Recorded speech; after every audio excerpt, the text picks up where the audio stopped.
समस्या का समाधान कर सकते हैं, सम्मोहन कर सकते हैं, बिछड़े को मिला सकते हैं या बिछड़ा सकते हैं? बिल्कुल भी नहीं हो सकता। जो लोग बोलते हैं कि मैं वशीकरण कर देता हूँ वो एक जादूगर होते हैं। मुझे ये लगता है कि यहाँ पे एस्ट्रोलॉजी का पतन होना शुरू हो गया। लोगों को इसके अंदर पैसा बहुत दिख रहा है, एंटिटीज इतनी है उनके पास, मुझे नहीं समझ आता इतनी एंटिटीज उनके पास कहाँ से आ गई। सबसे बड़े उद्योगपति मुकेश अंबानी, बिल्कुल, वो अपने बच्चे को लेकर परेशान है। भविष्य देखना या पास्ट को देखना संभव है? बिल्कुल है। 5 से 10% ऐसे एस्ट्रोलॉजर हैं जिनको ज्ञान है। अभी नाव पलट गई कुछ दिन पहले वृंदावन में, तो इनमें इनकी भविष्यवाणियां क्यों नहीं निकलती पहले? अब उस जिस व्यक्ति के साथ बुरा होने वाला उसके बारे में हमें पता तो होना चाहिए पहले।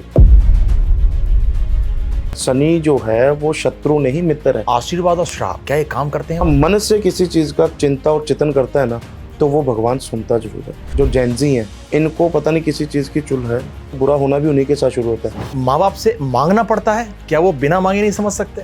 कर्म के माँ बाप और धर्म के माँ बाप दोनों अलग होते हैं। चलो, आपको ये गलत लगता है, आपको खंडन करने का अधिकार भी है। वो इसलिए नहीं करते ना क्योंकि उनकी दुकानदारी फिर कैसे चलेगी। तो इस पाखंड में कहीं ना कहीं कहा जाए तो बड़े बड़े धर्माधिकारी शामिल हैं। बिल्कुल शामिल है जी। एक ना आड़ के अंदर पैसा मांगा जा रहा है। कुंडलिनी योग किसी इंसान में कैसे चेक किया जाए? बहुत सारे लोग हैं जो कर्जा मुक्ति से परेशान है, बहुत सारे ग्रह कलेश से परेशान है। इन लोगों के लिए क्या टोटके करने चाहिए? शनि रुष्ट है, उसके लिए क्या किया जाना चाहिए? उसके लिए सबसे पहले तो देखिए शनि मंदिर जाना शुरू करिए। शुक्र तेज करना है, उसके लिए क्या करें?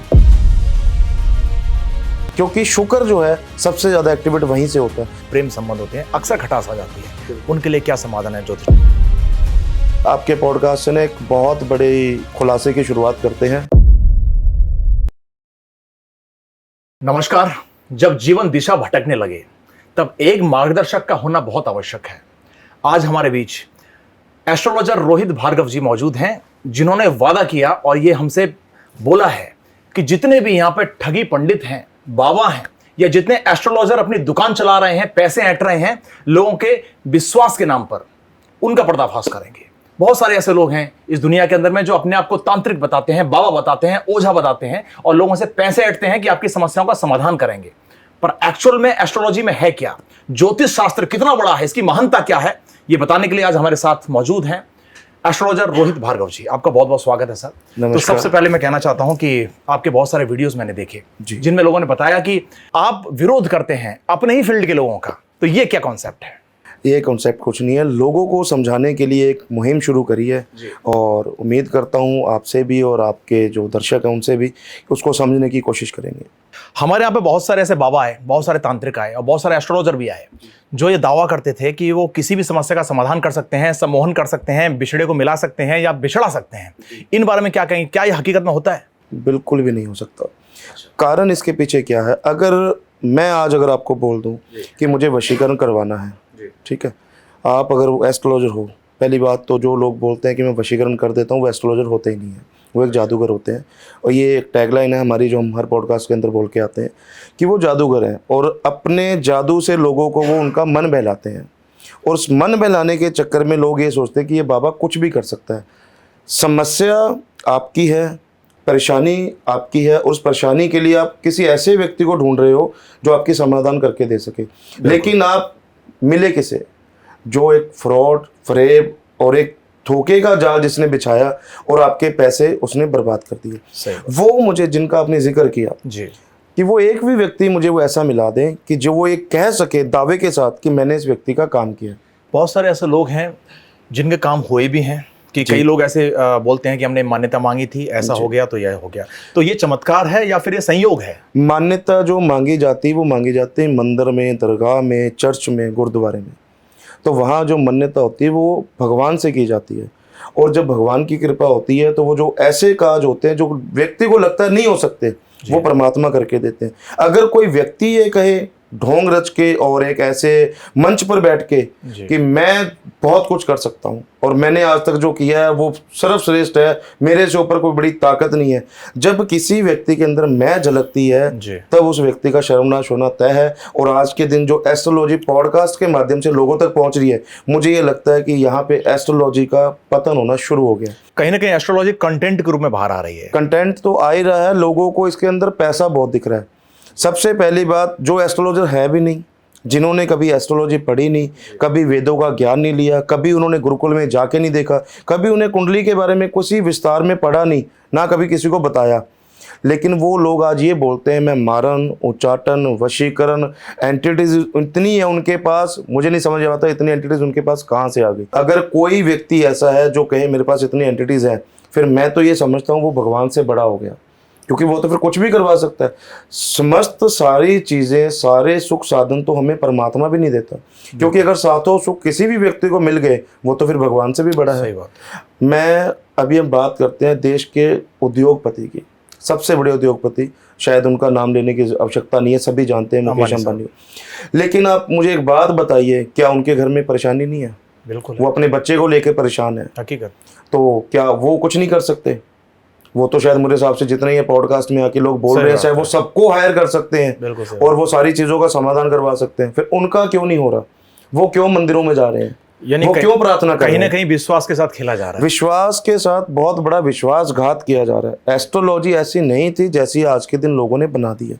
सही है। तो हम जानते हैं कि एस्ट्रोलॉजी यानी ये ज्योतिष शास्त्र है, ये कितना बड़ा है, क्या क्या समाहित है? इसका बहुत बड़ा समुद्र मंथन है एक तरीके से। अच्छा। जितना इसके अंदर डीपली जाओगे उतना कुछ ना कुछ आपको ज्ञान ही मिलेगा। सागर के अंदर जितनी गहराई है उससे कई ज्यादा गहराई इस ज्योतिष के अंदर है। लेकिन वही बात, जिसको संपूर्ण ज्ञान आ गया, पहली बात तो आ नहीं सकता, लेकिन चलो फिर भी उसे 10%, 20%, 50% कुछ आने लग गया और वो ये कहना शुरू कर दे कि बस जो है मैं ही हूँ, फिर कुछ नहीं है। लेकिन जिसको ज्ञान है वो कभी ये नहीं कहता कि मैं सब कुछ कर सकता हूँ। वो ये कह सकता है कि मैं आपकी मदद करने की कोशिश करूँगा। आज अगर आपकी कोई परेशानी मेरे पास आ रहे हो तो मैं आपको इतना बोल सकता हूँ कि मैं अपने तरफ से पूरा ट्राई करूँगा आपकी समस्या का समाधान हो जाए। मैं आपको कभी भी ये नहीं कह सकता कि नहीं मैं करके ये दूंगा और मेरे अलावा कोई कर ही नहीं सकता। ये चीज़ें कहीं नहीं बोली जाएंगी। तो क्या ज्योतिष शास्त्र में मतलब भविष्य देखना या पास्ट को देखना संभव है? बिल्कुल है। पीछे कैसा आपका जीवन व्यतीत हुआ है वो भी देखा जा सकता है, अभी कैसा चल रहा है वो भी देखा जा सकता है, आने वाला समय कैसा होगा वो भी देखा जा सकता है। मात्र एक छोटी सी फीस लेके मैं 10 साल का वर्चुअल देता हूँ। अच्छा। जो पीछे का बीता है वो तो बताता ही हूँ, जो आज चल रहा है वो भी बताता हूँ, लेकिन जो आने वाले 10 साल है उसकी प्रेडिक्शन प्रॉपर तरीके से आपको लिख के देता हूँ। उस 10 साल में आपने कौन से काम करने हैं वो भी बताए जाएंगे, कौन से नहीं करने वो भी बताए जाएंगे, किन चीज़ों से आपने दूर रहना है, किन चीज़ों से आपने नज़दीक रहना है, किस फील्ड में आपको अच्छा आपका बेहतरीन भविष्य मिलेगा, किस में आपने नहीं जाना, सारा कुछ बताया जाता है। महाराज एक चीज़ देखिए, मैंने जितने भी लोग आते हैं एस्ट्रोलॉजर है बाबा, वो एक ही बात कहते हैं पास्ट के बारे में, आप अपने परिवार से परेशान हो, आप में ग्रह दोष लगा हुआ है, पैसा आता है लेकिन रुकता नहीं। ये तो हर किसी की समस्या है, हर घर में ऐसा हो रहा है। चलिए आज आपके पॉडकास्ट से एक बहुत बड़े खुलासे की शुरुआत करते हैं, आगे भी करता रहा हूँ। जो एस्ट्रोलॉजी ना वो बट गई है, उसको एक एक पार्ट में डिवाइड करके आपको सारी चीज़ें बताता हूँ।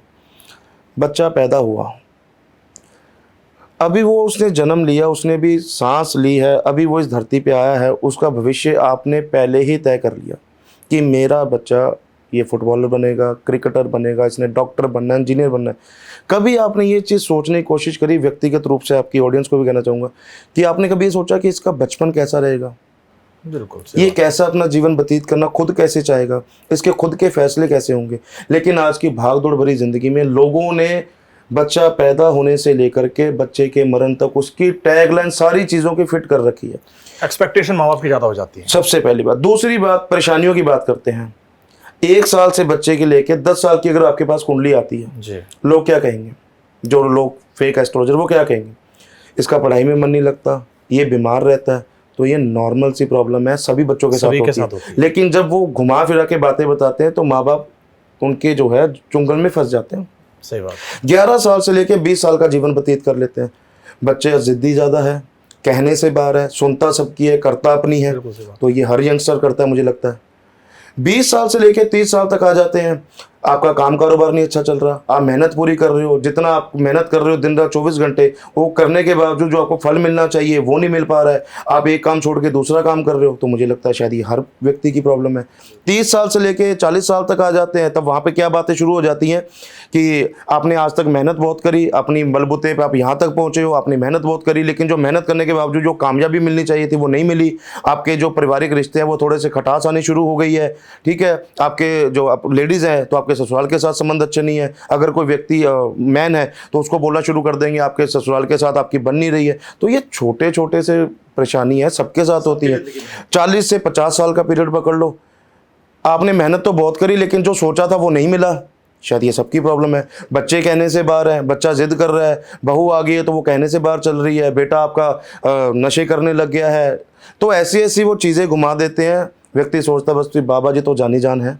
सही बात है। अगर ये चीज़ें मुझे लगता है ये तो हर व्यक्ति के साथ होंगी। कुछ ऐसा बताइए ना कि जो व्यक्ति किसी के बारे में नहीं जानता। अगर आज मैं आपके बारे में आपके पॉडकास्ट में बैठ के कुछ ऐसी चीज़ें बताऊं जो सिर्फ आप ही जानते हो, तब तो यकीन करोगे, यकीन होगा। सही लेकिन अगर जो मैंने आपको पैटर्न समझाया है, ये तो मेरे हिसाब से सभी के साथ ये समस्या रहती है। नहीं, लेकिन कुछ लोग इसमें ऐसे भी होते होंगे जो हकीकत में सच बताते होंगे या भविष्य देख सकते होंगे। 5 से 10% ऐसे एस्ट्रोलॉजर हैं जिनको ज्ञान है, संपूर्ण ज्ञान है, और वो लोगों को मदद करना चाहते हैं। चलो मैं आपकी बात को उठाता हूं मैं काट के, कि अगर 5 से 10% लोग ऐसे हैं जो भविष्य देख सकते हैं, तो जब हमारे देश में आतंकवादी हमला होता है, सुनामी आती है, या कहीं भूकंप होता है, या अभी नाव पलट गई कुछ दिन पहले वृंदावन में, तो इनमें इनकी भविष्यवाणियां क्यों नहीं निकलती पहले से? उनकी भविष्यवाणी वहां तब नहीं आती उन जातकों की उनके पास कुंडलियां नहीं होती। अच्छा, यानी कुंडली देखकर ही भविष्य बताया जा सकता है। समझे नहीं? आज ये माइक है, इसके अंदर हमारी वॉइस जा रही है, अगर इसके पीछे कोई वायर है तभी तो है। अगर इसके बारे में मुझे नॉलेज ही नहीं है या आपको नॉलेज नहीं है, तो वो कैसे बता सकते हैं ये काम कर रहा है या नहीं कर रहा? कहीं ना कहीं लॉजिक तो किसी के साथ जुड़ा होना चाहिए ना। अब उस जिस व्यक्ति के साथ बुरा होने वाला है उसके बारे में हमें पता तो होना चाहिए पहले। अगर मैं बात कर दूं कि नहीं जी आपके साथ कुछ बुरा होने वाला है, मैंने आपका चार्ट ही नहीं देखा, आपके साथ कुछ अच्छा होने वाला है जब मैंने आपके बारे में देखा ही नहीं, तो ना मैं बुरे के बारे में बोल सकता हूँ ना मैं अच्छाई के बारे में बोल सकता हूँ। चलिए, देश के भविष्य की कुंडली किसके हाथ में है? देश के भविष्य की कुंडली फिलहाल तो हमारे सत्ताधारी के हाथों में है, और जैसे वो चलाएंगे वैसे ही हमें चलना पड़ेगा। यानी उनके जो हस्तरेखा में लिखा होगा, उनके जो भाग्य में लिखा होगा या कुंडली में लिखा होगा, वो देश के साथ होगा। बिल्कुल। अभी एक मैंने पीछे पॉडकास्ट देखा था, तो किसी ने जिक्र कर दिया कि हमारे जो प्रधानमंत्री नरेंद्र मोदी जी हैं, वो अपनी जेब के अंदर लौंग रख के चलते हैं। शायद आपने भी वो सुना होगा। सुना है मैंने ऐसा। ये एक मिथ ही तो है, अपने आप को एक वायरल कंटेंट देने के लिए, क्योंकि हमें वैसे तो कोई जानता नहीं। जब हम प्रधानमंत्री का नाम ले देंगे, हैशटैग प्रधानमंत्री का लगा देंगे, शायद हमें लोग जानना शुरू कर दें। हकीकत है ये बात। ठीक है, वायरल कंटेंट के चक्कर में लोगों तक वो चीज़ें पहुंच ही नहीं रही है जो लोगों को चाहिए। नहीं, लेकिन वायरल कंटेंट की बात तो सही है, लेकिन कहीं ना कहीं लोग आजकल डिजिटलाइज हो गए हैं। आप देख रहे हो कि एस्ट्रोलॉजी आजकल एस्ट्रोलॉजर मिलते नहीं आसानी से, सच्चे वाले। तो लोग क्या कर रहे हैं, कई एप्लीकेशंस आ गए हैं डिजिटल में, जिन पे अपना डेट ऑफ बर्थ नाम डाल देते हैं और पूरी कुंडली निकाल लेते हैं। कितनी सच्चाई है इसमें कि हकीकत में ये निकल सकता है पूरा डेटा? 100% फ्रॉड है ये, 101%। हर पॉडकास्ट में बोल के आता हूँ और आपके चैनल पे कहना चाहता हूँ, ऐप कभी भी आपको संतुष्ट नहीं कर सकती और कभी भी आपको संपूर्ण रूप से जानकारी नहीं दे सकती। एक डेट ऑफ के माध्यम से तो वही है ना जो आप कर रहे हो और जो कंप्यूटर कर रहा है, हो ही नहीं सकती, कभी भी नहीं हो सकती। जो भोजपत्र के ऊपर कुंडली बनाई जाएगी व्यक्ति के द्वारा, वो उसका ज्ञान लगाया जाएगा। 100 साल का पंचांग होता है। कितने एस्ट्रोलॉजर है जिनके पास 100 साल का पंचांग है? बहुत कम। उन्हें पता ही नहीं है। वो हर साल नया पंचांग आता है, वो ले आते हैं, उसमें देखते हैं। उसमें क्या देखोगे? 2025 से लेकर 26 तक जिसका जन्म हो उसके बारे में तो आप देख सकते हो। अब जिसका जन्म ही 2000 से पहले हुआ है उसके बारे में आप उसकी पंचांग में कैसे देख के बताओगे? लेकिन आज के दिन एस्ट्रोलॉजर कहते हैं हम बता देंगे उसमें देख के भी। कोई भी एस्ट्रोलॉजर के पास जाता है, वो अपनी पत्री खोलता है, उसके अंदर वो जिसका 1994 का जन्म है या 95 का जन्म है, वो 2025 वाली जंतरी में देख के बताना शुरू कर देता है। लेकिन हमारी भोली भाली जो ऑडियंस है उनको समझ ही नहीं आता। वो तो कहते हैं ठीक है, क्योंकि ऑडियंस जो है वो ना तो सच सुनना चाहती है ना सच जानना चाहती है। सबसे बड़ी बात है वो अपनी परेशानी खुद ही बता देते हैं कि मेरे जीवन में ये समस्या चल रही है। और जब तक ये आप चीजें बताते रहोगे तब तक आपको सही एस्ट्रोलॉजर मिलना मुझे नहीं लगता संभव है। तो कई सारे एस्ट्रोलॉजर देखे हैं हमने जो ऐप का इस्तेमाल करते हैं, झूठ बताते हैं, पैसे ऐंठते हैं और उनको समस्याओं में डाल देते हैं। क्योंकि देखिए, केले के पेड़ के नीचे दिया रखना है या पीपल की इतना ये चक्कर लगाने हैं। मैंने कई बार ऐसा देखा है कि इन लोगों में ज़्यादा परेशानी आ जाती है, कहीं से ऊपर का चक्कर बता के पैसे ऐंठ लिए जाते हैं। तो वो क्या लगता है, इनकी संख्या ज़्यादा है या असली वाले जो लोग आज जो मेहनत कर रहे हैं आप जैसे, इनकी संख्या ज़्यादा है? देखिए, जो मेहनत कर रहे हैं शायद उनकी संख्या तो कम ही है, और हमें शायद ज़्यादा मेहनत करनी पड़ेगी कि जहां वो 2 पॉडकास्ट करके चले जाते हैं हमें वहां 20 करने पड़ेंगे। क्यों? क्योंकि लोगों को समझाना पड़ेगा। जब तक दुनिया नहीं समझेगी तब तक एस्ट्रोलॉजी के माध्यम से जितने फ्रॉड चल रहे हैं वो होते रहेंगे। चलिए, पहचान बताइए कि कैसे पहचाना जाए कि कौन सच्चा है कौन झूठा है? सबसे पहले तो ये देख लो, वो माला पहन के तो नहीं बैठा, उसने किसी प्रकार से अपने आप को कवर तो नहीं करा हुआ। क्योंकि शायद आपके पॉडकास्ट भी आते होंगे, और जहाँ तक मैं जितने भी पॉडकास्ट में अभी तक गया हूँ, ये सवाल मैंने हर से पूछा है, क्या उस व्यक्ति का वही नाम है जो वो पॉडकास्ट में बैठ के बोल रहा है? क्योंकि मैंने आजकल बहुत से लोग देखे हैं, मुकेश, रमेश, सुरेश, लेकिन जब वो पॉडकास्ट में बैठते हैं ना, आगे तब फिर स्वामी वो और ये सब लगा स्वामी, लेते हैं। अघोरी, नाथ, ओगढ़, वो ऐसी ऐसी चीज़ें लगा लेते हैं और वो अपने साथ ऐसी एक मेकअप टीम लेके जाती हैं कि जो उन्हें बहुत अच्छे तरीके से गेटअप देते हैं, बहुत अच्छे तरीके से उनको सेट कर देते हैं, और फिर वो पॉडकास्ट में बैठ के उच्चाटन कर देंगे, मारन कर देंगे, वशीकरण कर देंगे, आपका प्रेमी आपके कदमों में ला देंगे, जीवन भर के लिए किसी को गुलाम बना देंगे, आपका बॉस अगर आपको किसी प्रकार से डरा रहा है, धमका रहा है, उसका वशीकरण कर देंगे, आप अपने किसी भी परिजन से कैसा भी काम निकलवा सकते हैं। और मारन क्रिया तो वो 2 मिनट में कर देते हैं। किसी को मरवाना है, आजकल तो देखा मैंने कई रील्स के अंदर, वो कहते हैं जी मैं 13 दिन लेता हूँ, किसी का भी मारन कर देता हूँ।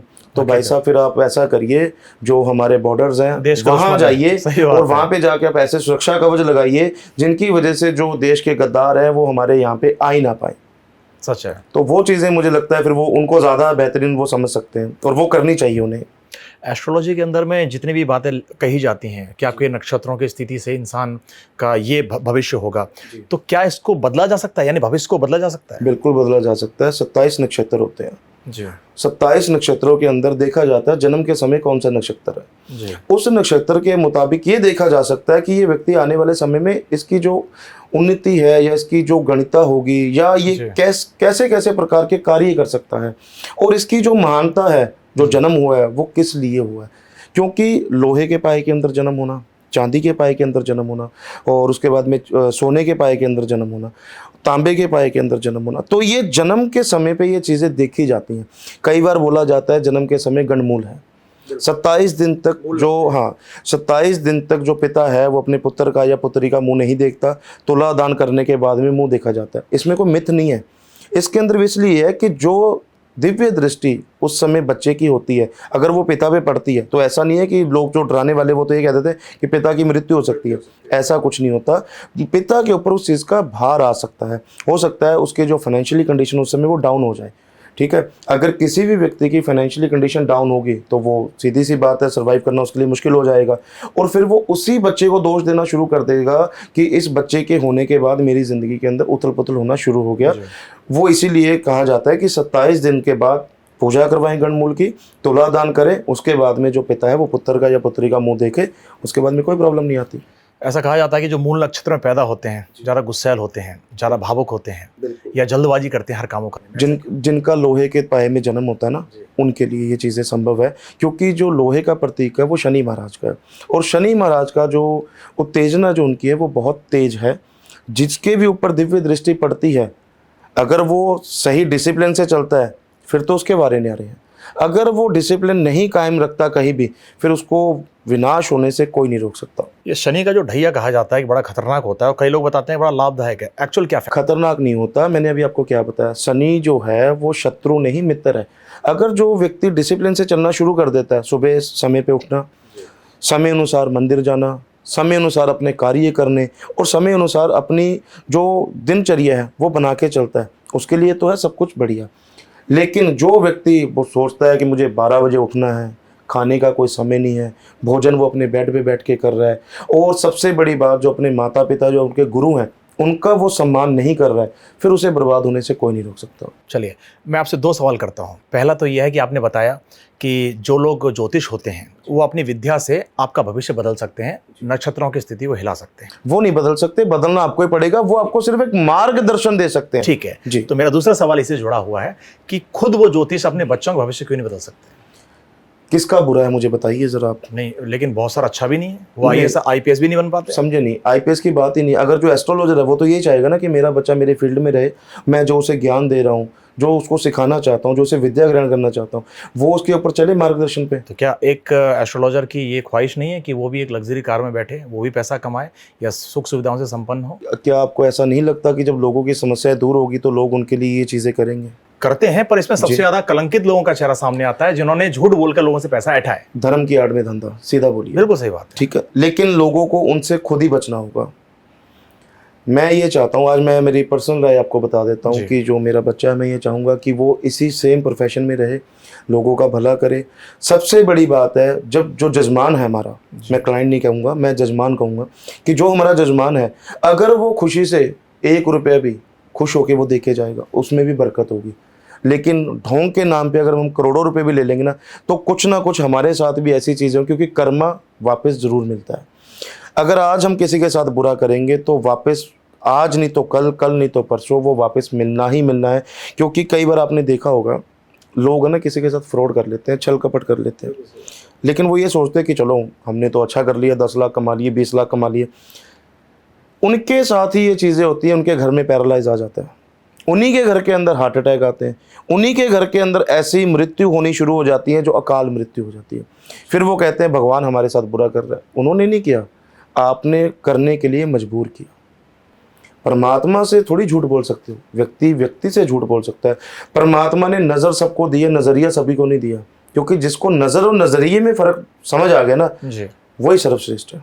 चलिए एक बात और बहुत गहरी बात है जी बहुत सारे लोग शादी विवाह से पहले कुंडलियां मिलाते हैं जी और अच्छे अच्छे एस्ट्रोलॉजर को लेके आते हैं। जी उस पूरी जांच पड़ताल करने के बाद में वो शादी तय होती है, उसके बाद भी रिश्ता 1 साल 2 साल या 1 महीने में नहीं टिक पाता। इसका क्या रीज़न है? कुछ तो रिश्ते ऐसे होते हैं अगले दिन रिश्ता टूट जाता है, उसका कारण बता देता हूँ। पंडित जी ने बोल दिया 36 में से आपके 28 गुण मिल गए, शादी कर लो।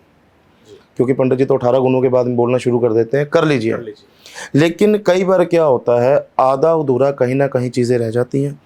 अब 28 की जगह 27.5 मिले, पंडित जी ने बोल दिया कर लो, क्योंकि पंडित जी ने तो अपनी फीस ली थी। बिल्कुल सही बात। उन्होंने बोल दिया ठीक है, 18 के बाद में तो सब कुछ ठीक होता है। जिनको लोग तो- संपूर्ण ज्ञान नहीं होता, कई लोग तो पैसा देके बोलते हैं आप करवा दीजिए। मैं वही कह रहा हूँ, जिनको संपूर्ण ज्ञान नहीं होता वो बोल देते कर लीजिए। लेकिन आपको समझना पड़ेगा, अगर कहीं पे आधा आ रहा है तो मतलब कुछ ना कुछ वहाँ पे अधूरा है।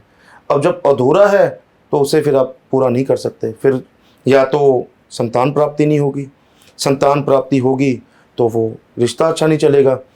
कई बार ये देखा जाता है कि लोग ये कह देते हैं कि मुझे ये संतान नहीं चाहिए थी, मैं अभी रेडी नहीं था, या लड़की बोल देती मुझे अभी नहीं करना था, परिवार के मैंने दबाव में आने के बाद इस संतान को प्राप्त कर लिया।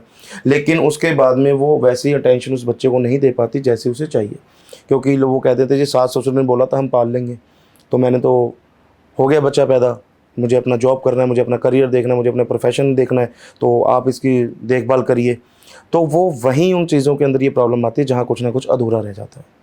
महाराज जी, पौराणिक कथाओं की बात करूं, जो जितने भी राजा महाराज हुए, हमारे भगवान हुए, भगवान श्री कृष्ण के जीवन में सुख नहीं मिला क्योंकि विरह में लगे रहे वो।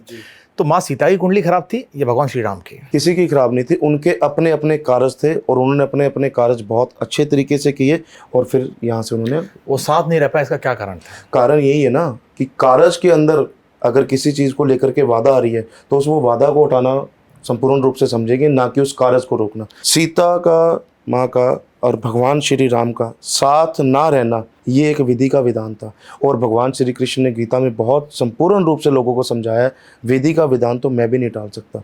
क्योंकि जब बोला गया कि हे प्रभु सामने अपने तो हैं, वाण किस पे चलाया जाए, तो भगवान कृष्ण ने बहुत सरल तरीके से बताया अगर अपने होते तो ये समर्थ सामने ना होते। तो वही चीज़ है, जब कारज करने के बीच में अगर आपके कोई प्रॉब्लम आ रही है तो उस प्रॉब्लम को हटाइए, ना कि उस कारज को। तो आप कह रहे हो कि भगवान का ये लीलाएं थी, ये लिखा हुआ था, जी। तो ऐसे इंसान भी छोड़ सकता है भाग्य के ऊपर ये लिखा होगा, क्यों कर्म करे?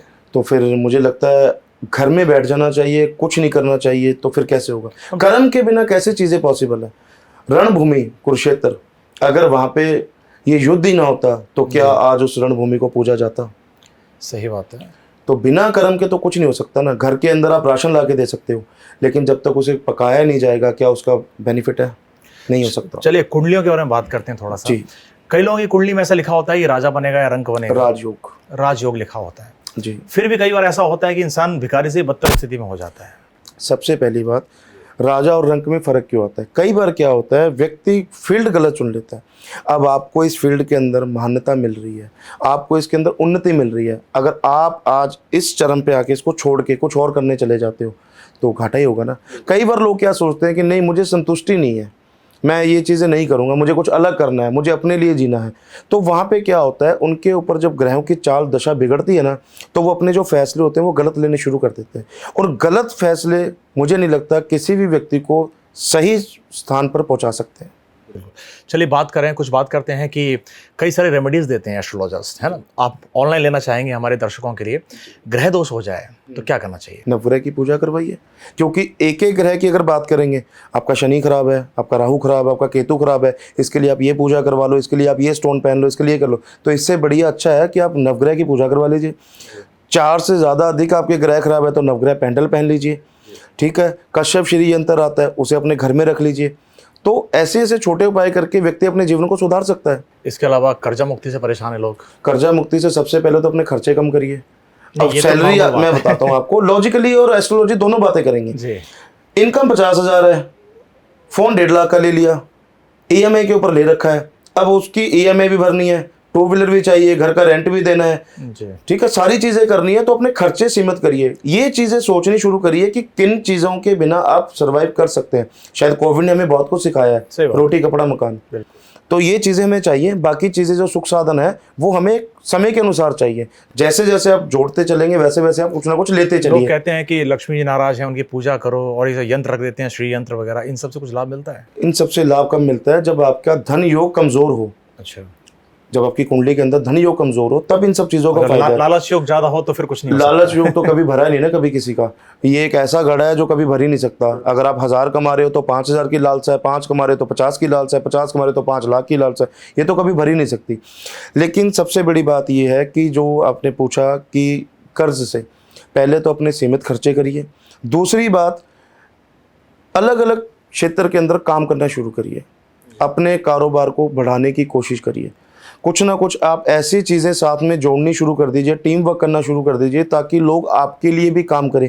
आज आप किसी के लिए काम कर रहे हो तो कल आपके लिए भी लोग काम करें। ऐसा कुछ करना शुरू करें, एसेट बनाए नए नए, तो धन की कमी नहीं होगी कभी भी। अब वो क्या लगता है कि बहुत सारे लोग हैं जो अच्छा खाते हैं, अच्छा पहनते हैं, अच्छी जगह रहते हैं, फिर भी परिवार में कोई ना कोई बीमार पड़ा रहता है, तो इसके पीछे कोई लॉजिक है एस्ट्रोलॉजी में या क्या है? नज़र दोष, जो आम भाषा में कह दिया जाता है कि आपके ऊपर किसी ने कुछ कर दिया। सबसे पहले आज के दिन लोगों को ये समझना पड़ेगा, सोशल मीडिया ये एक यहाँ से ज्ञान लेने का और ज्ञान देने का माध्यम है। लेकिन आज लोग क्या कर रहे हैं, इसके ऊपर कुछ भी खा रहे हैं उसकी फ़ोटो डाल रहे हैं, गाड़ी निकाल ली उसकी फ़ोटो डाल दी, कार्य करने से पहले ढिंढोरा पीटना शुरू कर दिया, फिर वो कार्य रुक जाते हैं, फिर कहते हैं जी मेरा काम नहीं बन रहा, मेरे ऊपर किसी ने कुछ कर दिया। करा किसी ने कुछ नहीं है, नज़र दोष है। उसके उपाय हैं, छोटे छोटे उपाय हैं, वो करिए, करने से आपको सफलता मिल जाएगी। लेकिन खुद को समेटना तो शुरू करिए। बिल्कुल सही बात है। ठीक है, एक पुस्तक है, ठीक है, उसके अंदर भी बहुत सा ज्ञान है, लेकिन वो सारा दिन खुली तो नहीं रहती ना। बिल्कुल सही बात है। समय के अनुसार उसे खोला जाता है, समय के अनुसार उसे बंद करा जाता है। एक क्लास के अंदर 36 बच्चे पढ़ रहे हैं, एक अव्वल आता है, एक फेल हो जाता है। लेकिन क्यों? किसी ने उसमें ज्ञान देखा, किसी ने उसके अंदर सिर्फ चित्र देखे। तो दोनों का अपना अपना नज़रिया था, और जिसने जिस नज़रिए से देखा उस नज़रिए से उसका भला हुआ। आजकल ज्योतिषियों का ही थोड़ा कहें शब्द भाषा में कि धंधा जैसा हो गया है कि पहले समस्या बताएंगे और समाधान के लिए एक मुखी रुद्राक्ष, ये पहन लो, ये रत्न पहन लो। तो ये रत्नों का बिजनेस कितना बड़ा है और क्या इसमें वाकई कुछ फैक्ट है? रत्न तभी काम करेगा जब आपकी बॉडी के साथ अटैच हो रहा है। और इसमें जो सबसे बड़ा मिथ है वो ये है, आप इतने कैरेट का ही पहनना है। ऐसा क्यों? उससे कुछ नहीं होता, कम ज्यादा एनर्जी का फ्लो? नहीं, ऐसा कुछ नहीं होता। वो इसलिए होता है कि जैसे मान लो एक लॉट निकला जी, वो निकलेगा 7.5 कैरेट का। अब वो लॉट है सिर्फ और सिर्फ पंडित जी के पास और पंडित जी के टीम के पास। अच्छा। अब पंडित जी ने बोल दिया ये रत्न पहनना है, 7.5 कैरेट का पहनना है और यही मिलना है आपको, तभी आपको लाभ मिलेगा। अब बंदा चला गया मार्केट में, उसको 7.5 कैरेट का मिल नहीं रहा। अगर जिसके पास है वो बहुत मोटी रकम मांग रहा है। सही बात है। फिर पंडित जी क्या बोलेंगे उनको? पंडित जी मेरे को, जो व्यक्ति है वो बोलता है पंडित जी नहीं मिल रहा है तो बहुत महंगा मिल रहा है। वो पंडित जी सिर्फ वही इतना ही बोलेंगे, मेरे पास से ले लो, मैं दे दूंगा। और सबसे बड़ी बात, अगर आप नॉर्मली स्टोन लेके पहनोगे ना तो वो काम भी नहीं करेगा, मुझे इसके ऊपर पूजा पाठ करनी पड़ेगी, वो तभी जाके काम करेगा। तो ये भी बहुत बड़ा मिथ है एक। महाराज जी, बात करना चाहता हूँ मैं ध्यान समाधि साधना, दूसरी तरफ मूठ करनी, धुनी दमाना या तांत्रिक क्रियाएं, इनमें दोनों में बैलेंस कैसे है? क्या ये समाज के पहलू हैं या एक फ्रॉड है एक सच है? नहीं, दोनों सत्य हैं। मैं कहीं भी तांत्रिक को, अघोरी को, ओगड़ को या किसी भी विद्वान को मैं नहीं झुठलाता। मेरी जो एक जंग है या जिनके बारे में मैं बोलना चाहता हूँ, मैं उन्हीं के बारे में बोल रहा हूँ जो आजकल पॉडकास्टों के अंदर बोल रहे हैं। बाकी हमारे हिंदू धर्म के अंदर, सनातन धर्म के अंदर जितने ओगड़ हुए हैं, अभी प्रयागराज के अंदर हुआ था, आपने देखा होगा, बहुत सन्यासी आए, बहुत लोग आए, लेकिन उसके बाद में ना वो दिखे, वो पॉडकास्ट में तो आएंगे नहीं कम से कम। वो दिखे नहीं उसके बाद में, जी। ना उसके पहले दिखे ना उसके बाद दिखे। उनका मैं सम्मान करता हूँ। कई चीज़ें ऐसी होती हैं, कुछ एंटिटीज ऐसी होती हैं जिनके लिए हमें उनकी आवश्यकता पड़ती है, बिल्कुल सही। हमें खोजना पड़ता है, हमें 2-2 3-3 महीने लग जाते हैं। वो हमें खोजते हुए नहीं आएंगे, वो नहीं आते, उनकी हमें शरण में उन्हें आना खोजना पड़ता है। सही बात। ठीक है, 2-2 3-3 महीने निकल जाते हैं उन्हें खोजने में और उन्हें पूरी परेशानी बताने में और उनसे समाधान कराने में, क्योंकि कुछ चीज़ें ऐसी होती हैं। अभी हमने ना एक बॉम्बे के अंदर एक केस किया था, एंटिटीज़ का वास था वहाँ पे। तो हमने जब वो केस किया तो सारी चीज़ें इतनी नेगेटिव थी, इतनी प्रभावशाली थी कि उसको हैंडल करना हर व्यक्ति का बस का काम नहीं है। तो जब हम वहाँ पे पहुँचे तो हमने वो चीज़ें सारी देखी, तो हमें खुद उन लोगों की ज़रूरत पड़ी। हमने उनसे गुहार लगाई कि आप आइए और हमारे साथ मिलके इस तब को पूरा करें, इस जब को पूरा करें, क्योंकि कुछ ऐसी एंटिटीज़ होती हैं जो वो ही उनको अपने वश में कर सकते हैं, ताकि किसी का नुकसान ना हो। महाराज, हमने देखा है कि कुछ लोग बहुत सारा सेवा करते हैं, दान पुण्य करते हैं, उनको बहुत सारा आशीर्वाद मिलता है। कई लोग ऐसे हैं जो बहुत सारे कुकर्म करते हैं, ऐसे कृत्य करते हैं कि लोग उन्हें श्राप देते हैं। तो आशीर्वाद और श्राप कितने फलदायी होते हैं? क्या ये काम करते हैं वाकई में जीवन में? आप अपने ऊपर ही ले लीजिए।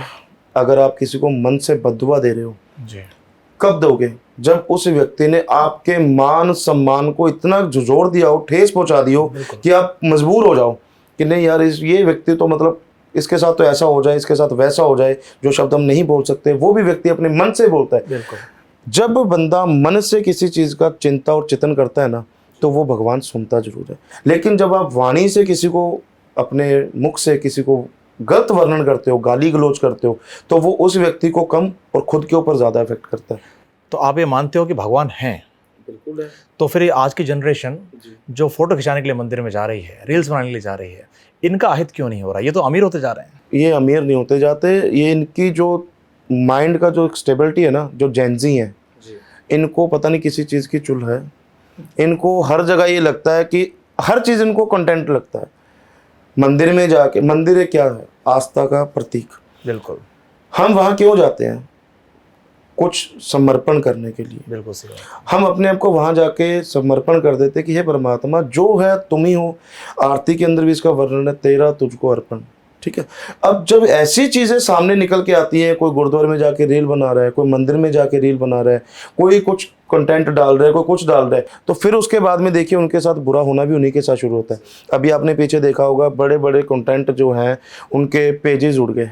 सही बात। फिर वो हल्ला मचा रहे थे, ये हो गया वो हो गया। तो देखिए, भगवान कभी साक्षात आके तो किसी को, तो ये क्या भगवान के श्राप से उड़े हैं? समझे नहीं, शराब की बात नहीं है। कहीं ना कहीं आपको अपनी कर्मों की सजा मिलती है और वो किसी भी माध्यम से मिल सकती है। जी। ठीक है। अगर आप किसी के साथ गलत करोगे तो कुछ ना कुछ आपके साथ भी तो होगा ना, कर्मा कहीं ना कहीं तो वापस आएगा ही। आपने मंदिरों की बात की जी तो कहते हैं भगवान माँ बाप हैं, माता पिता तुम मेरे, शरण जी। गाँव में किसकी। जी। लेकिन माँ बाप से मांगना पड़ता है, क्या वो बिना मांगे नहीं समझ सकते? कर्म के माँ बाप और धर्म के माँ बाप दोनों अलग होते हैं। अच्छा। जिन्होंने हमें पैदा किया जी। वो हमारे कर्मों के माँ बाप, जिनसे मांगना नहीं पड़ता। ठीक है। और जिन्हों की वजह से हम पैदा हुए वो परमात्मा, वो हमारे धर्म के माता पिता। और धर्म जहाँ आ जाता है तो मुझे ये लगता है परमात्मा से या अपने माता पिता से और धर्म को सर्वश्रेष्ठ रख के कुछ चीज़ मांगनी पड़े तो वहाँ शर्म नहीं होनी चाहिए। क्योंकि व्यक्तिगत रूप से किसी से ही मांगोगे ना, कोई भी रिश्ता आपका कितना भी नज़दीकी क्यों ना हो, वो कहीं ना कहीं आपको गिना देगा, मैंने तेरे बुरे समय में तेरी मदद करी थी। हकीकत है। लेकिन जो वो है, जो एक शक्ति है, वो मुझे नहीं लगता कभी आपको ऐसा एहसास कराती है कि आपने मेरे से मांगा। बहुत सारे ऐसे लोग हैं जो बहुत ज़्यादा दयावान हैं, लोगों के लिए अच्छा करते हैं, उनके साथ बहुत गलत होता है, ये अक्सर कहा जाता है और सुना भी जाता है। ऐसा क्यों? समाज के ठेकेदार, उनकी वजह से। क्योंकि जो समाज के ठेकेदार अपने आप को सामाजिक कहते हैं ना, जो जिनको ये लगता है कि बस समाज हमारी जागीर है, हम जैसा करना चाहें वैसा होगा। हमारे समाज में भी कुछ लोग हैं, जब मैं किसी भी पॉडकास्ट में जाके इन सब चीज़ों का खंडन करता हूँ ना, तो वो हमें फ़ोन करते हैं, मैसेज करते हैं या हमारी टीम से कांटेक्ट करते हैं कि रोहित जी गलत कर रहे हैं। हमारी जो धंधा है उसे बंद करने की पूरी उनकी कोशिश है। कोशिश नहीं है, पूरा प्रयास है, अभी भी बोलना चाहूँगा। और जो लोग ये लोगों के साथ गलत कर रहे हैं, मैं तो खुल के बोलूँगा और बोलता रहूँगा जब तक सांस है। क्योंकि इस परमात्मा ने, मुझे लगता है, मुझे कहीं ना कहीं इस चीज़ की ड्यूटी लगाई है कि लोगों के साथ छल कपट जितना बढ़ गया है, तो उसे रोकना होगा। चलो, आपको ये गलत लगता है, आपको खंडन करने का अधिकार भी है। आप मुझे बताइए, जब सनातन संस्कृति में इतना गलत हो रहा है तो धर्म के बड़े बड़े धर्माचार्य हैं, बड़े बड़े महामंडलेश्वर हैं, बड़े बड़े जगत गुरु हैं, ये खंडन क्यों नहीं करते? वो इसलिए नहीं करते ना क्योंकि उनकी दुकानदारी फिर कैसे चलेगी। तो इसका मतलब पूरा जगत में जितने भी लोग हैं सब बदनाम हैं। समझे नहीं, फिर उन्हीं के नाम क्यों आते हैं? रेपिस्ट में सबसे बड़ा नाम फिर उनका क्यों है? तो असली साधक कौन है? जगत गुरु किसे कहा जा सकता है? जो किसी से कुछ मांगे ना। भिक्षा लेना एक साधक का, उसका कहते ना, मंशा नहीं है उसकी, उसका अधिकार है। बिल्कुल सही बात है। अगर कोई व्यक्ति अपने पूरे जीवन काल में किसी भी चीज़ को लेकर के लोभ में नहीं डूबा हुआ और वो ना कोई कार्य कर रहा है, वो हमेशा मेडिटेशन करता रहता है, भगवान की लील में वो व्यर्थ है और उसे किसी से कोई मतलब नहीं है, तो 2 वक्त का खाना भिक्षा मांग के खा लेना मुझे नहीं लगता गलत है। लोभ कहाँ आता है?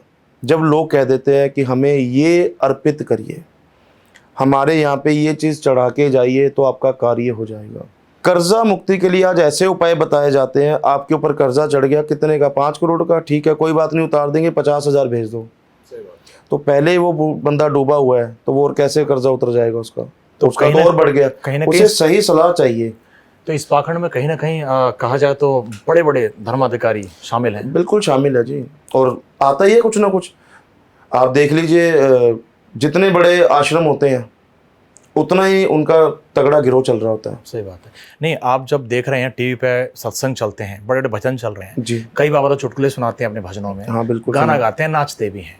क्या कहा जा सकता है, ये लोग धर्म के प्रचारक हैं या सिर्फ पाखंड फैलाते हैं? प्रचारक होंगे तो मुझे लगता है सिर्फ वो धर्म की बात करेंगे, वहाँ पे वो कुछ ऐसी चीज़ को प्रमोट नहीं करेंगे। क्योंकि मैं देखता हूँ कई बड़े चैनलों के ऊपर वो कुछ ना कुछ वहाँ बेचने की कोशिश करते हैं। ये ले लीजिए, आपके घर में सुख समृद्धि आ जाएगी, ये अपने घर में रख लीजिए, ठीक है। अभी मैं देखो किसी धर्म स्थल को टारगेट नहीं करना चाहूँगा, मैं अभी पीछे एक धर्म स्थल पे गया था, तो वहाँ पे मतलब एक ना आड़ के अंदर पैसा मांगा जा रहा है कि हमें ये कार्य करवाना है, भावनाओं को बेचा जा रहा है। ये संगत काम करवा दे, ये चीज़ करवा दे। मुझे लगता है जो दान दक्षिणा है वो व्यक्ति के मन से होनी चाहिए, ना कि उसके जेब से निकाला जाना चाहिए। आप 5100 की पर्ची कटवा लो, 51,000 की पर्ची कटा लो, 1 साल का भंडारा करवा लो, 6 महीने का भोग करवा लो, तो ये चीज़ें नहीं होनी चाहिए। क्योंकि जो बंदा धर्म के साथ जुड़ के, आस्था के साथ जुड़ के वहाँ गया था, अब जब वो वहाँ से वापस आया उसे क्या लगा? मुझे तो लूट लिया गया, मेरे तो इतने पैसे उन्होंने ले लिए। क्योंकि व्यक्ति क्या होता है, 10 बंदों के साथ जाता है, एक को टारगेट करा जाता है, फिर वो सोचता है 9 बंदे देख रहे हैं, वहाँ पे और भी ऑडियंस बैठी होती है कि आपके पास 2100 रुपये नहीं है, आप 2100 रुपये नहीं दे सकते। बंदा कहता है यार कहाँ फंस गया मैं, दो इनको 2100 रुपये। लेकिन वो जब वहाँ से आ जाता ना, फिर वो उसी जगह को कोसना शुरू कर देता, मेरे साथ वहाँ ये छल कपट हुआ। तो वो आस्था के साथ खिलवाड़ नहीं होना चाहिए। धर्म और पाखंड, इन दोनों को कैसे देखते हैं आप? धर्म वही है जो अपनी नीति से करा जाए और पाखंड वो है जो छल से करा जाए। चलिए, आपकी बातों का सारांश निकालते हैं, समराइज करते हैं। कुंडलिनी योग किसी इंसान में कैसे चेक किया जाए और आप उसको कैसे मदद कर सकते हैं? सबसे पहले आपका date of birth, time, birth place, name, photo, आपके माता पिता का नाम, जाति, गोत्र, ये सारी चीज़ें चाहिए। एक भी चीज़ अगर नहीं है तो आपकी कुंडली नहीं बन सकती। फिर बनेगी प्रश्न कुंडली, लगन कुंडली नहीं बना जा सकती। उसके बाद के अंदर भोजपत्र चाहिए, अनार की जो कलम आती है वो चाहिए, केसर चाहिए, उसको बनाना पड़ेगा। आधा 1 घंटा उसे बनाने में चाहिए, आधा 1 घंटा उसे देखने में चाहिए। जब तक ये सारी चीज़ें व्यक्ति नहीं देख लेता और संपूर्ण रूप से उसकी परेशानी नहीं समझ लेता, तब तक उसका निवारण नहीं हो सकता। बहुत सारे लोग हैं जो कर्जा मुक्ति से परेशान है, बहुत सारे गृह कलेश से परेशान है, मेडिकल सुविधाएं बहुत ज़्यादा नहीं ले पा रहे हैं लोग, इन लोगों के लिए क्या टोटके करने चाहिए? सबसे पहले तो समस्या की बात कर लेते हैं। कर्जा मुक्ति, लव प्रॉब्लम, शादी के लिए माता पिता नहीं मान रहे, किसी को वशीकरण भी कराना है, किसी को उचाटन करानी है, किसी को मारन करानी है, किसी को ये लगता है कि मैं बस सब कुछ कर सकता हूँ और लेकिन हो नहीं रहा, मेरा कारोबार पहले जैसा नहीं रहा, पिता और पुत्र के अंदर संबंध अच्छे नहीं रह रहे, परिवार के अंदर ऐसा माहौल बन गया, पूरा परिवार एक साथ बैठता है लेकिन वो लड़ झगड़ के उड़ जाता है। इन सभी परेशानियों का एक ही उपाय है आपकी कुंडली के अंदर। जब आप अपनी कुंडली विस्तार से चेक करवा लोगे, उसके अंदर समस्याएं नजर आ जाएंगी और उन समस्याओं के व्याप पे आपका समाधान भी नजर आएगा और वो आप करिए, ठीक हो जाएगा। कई बार क्या होता है, उपायों से ठीक हो जाता है, कई बार पूजा पाठ से ठीक हो जाता है, लेकिन ऐसा कुछ नहीं होता कि मुझे अभी करना पड़ेगा और आज ही कर दूंगा, समय लगेगा।